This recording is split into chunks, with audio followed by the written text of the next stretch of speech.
Sitting up here by Borith Lake, and while San uh, is out there somewhere, I think trying to take photographs of ducks on the lake. I was just walking around and uh, collecting some of these small rocks, and um, this is such a rocky mountain. There's rocks and stones littered all over it.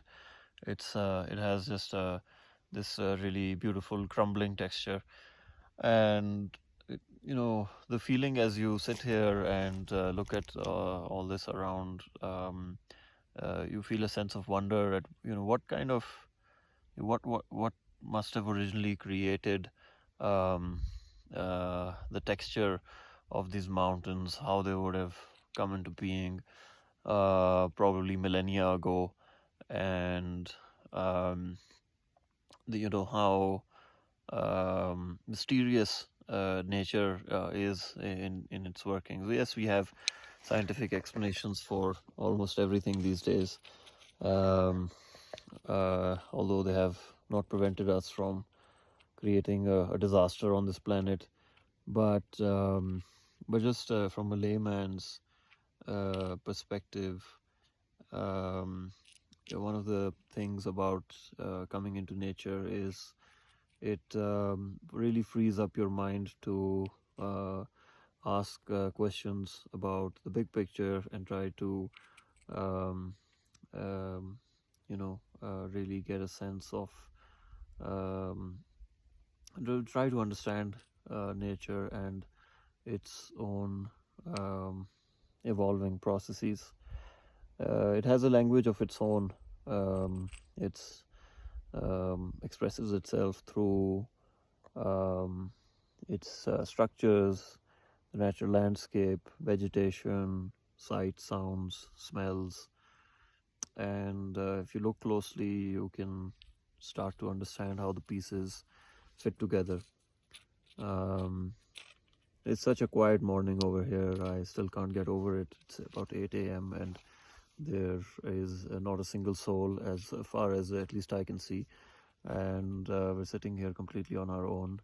The lake is very quiet, very calm, and it's a great place, I think, to just have moment of reflection and think about our environment and this great world that we've been blessed with. I've been continuously saying this on the trip that the landscapes in Pakistan and northern Pakistan are so unique. They're incomparable, completely matchless. And I tend to get very perturbed when people compare them to other parts of the world. Um, this area of the Karakoram and mountainous north of Pakistan. Um, there is nothing like this anywhere else, and um, it is a completely different feeling um, of being in this region. Somehow a very unique feeling, and you can sense the altitude that you're at, but also um, it has a really rich and distinct um, culture and way of life. And the way of life is, I don't mean just how we human beings live, but I'm talking about a relationship between humans and the mountains up here. There is really a two-way dialogue happening all the time, and um, there's there's great reverence for the mountains here, and they also affect the way people live and the way people interact with the environment. I think for me there's a sense of wonder here, a sense of freedom from the routine minutiae that one is stuck in, and you can feel that we're small parts of a much bigger design which runs this planet. And that perspective is useful sometimes to remind us that there are forces much bigger than us out there, and that those forces are also always at work. Um, there, there's a lot more going on around us than meets the eye, um, and no matter whether we stop or move or stay still um, or not, these forces are constantly shaping the world that we live in. Things are on the move, uh, and this planet around us is constantly changing. And who knows what changes it is going to bring in the future. It'll evolve in its own way. And as human beings, I do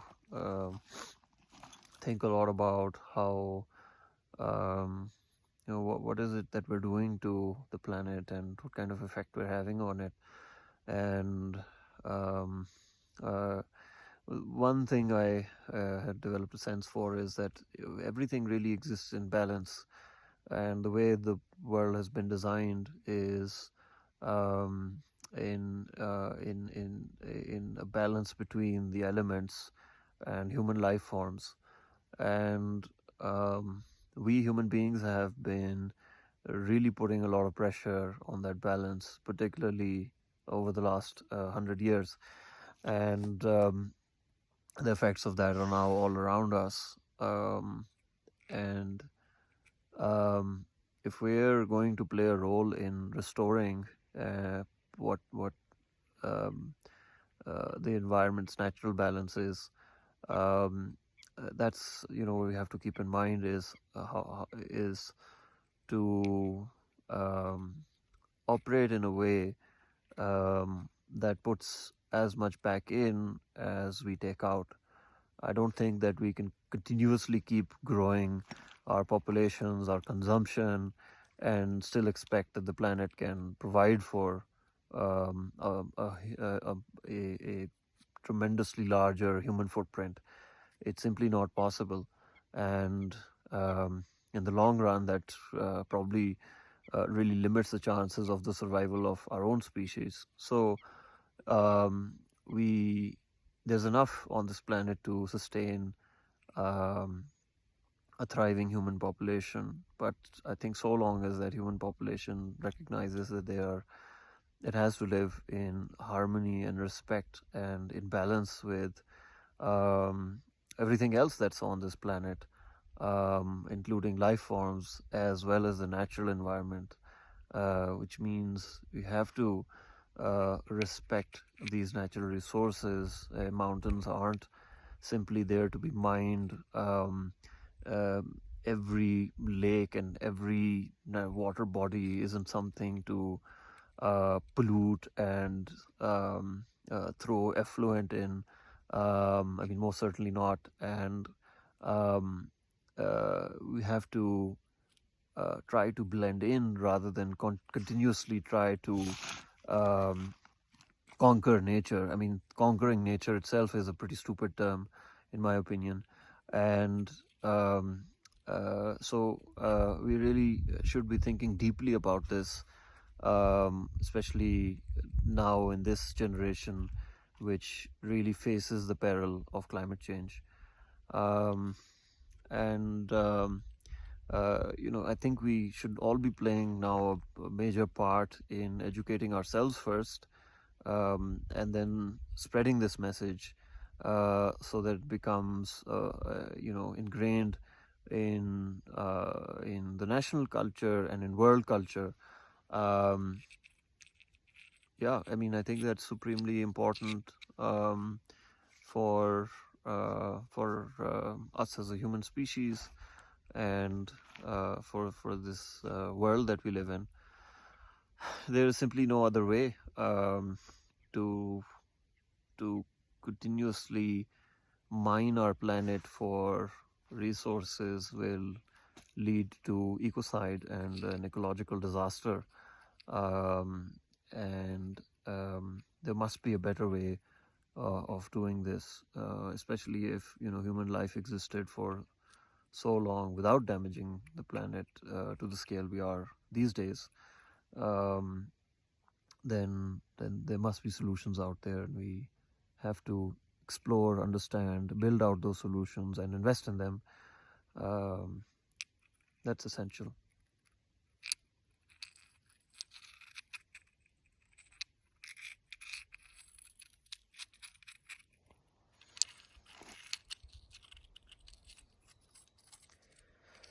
I also think that, in Pakistan, there's a need for a major change in how we think about the environment, and particularly how we think about Pakistan's northern areas.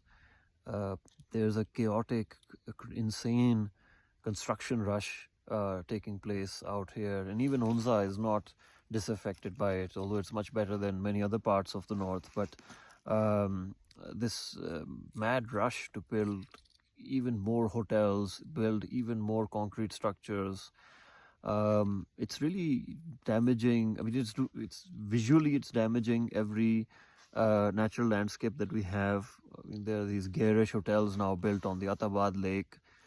There are so many other places to build hotels. People really need to build on the lake, and that too in what looks like a flood basin from where glacial flood waters can pass at any moment. Here on Borith Lake, there's more hotels over here. I don't think we should be building so many hotels on the natural resource itself. Hotels can be built in cities, and people can trek out from the urban area up into the mountains to see the natural landscape. That's why they're there, and continuously building these structures out without any kind of sewage treatment around, without water drainage properly being built, is going to create a disaster. It already is in so many places. This really needs to be stopped, and people need to understand and listen first, and not treat every location like a construction site and a property investment bonanza. It's pointless to ask for saner public policy on these issues, but for whatever it's worth, there needs to be regulation of building in the northern areas. There needs to be a better way of more harmoniously meeting both the building requirements and protecting the natural landscape. And that's something our leaders should not only think about but also act upon, because these are not anyone's. These sites belong to a collective. They're a collective good, and they belong to both the society and the country at large. And as custodians, we should be really thinking first about how to absolutely not damage. For example, here, Borith Lake, or for example, some of the outstanding mountainsides and locations here in the environs around Hunza. That should be the first thing to think about, and I do hope that there's a change in thinking, which is rapidly needed, so that these locations are not eroded any further.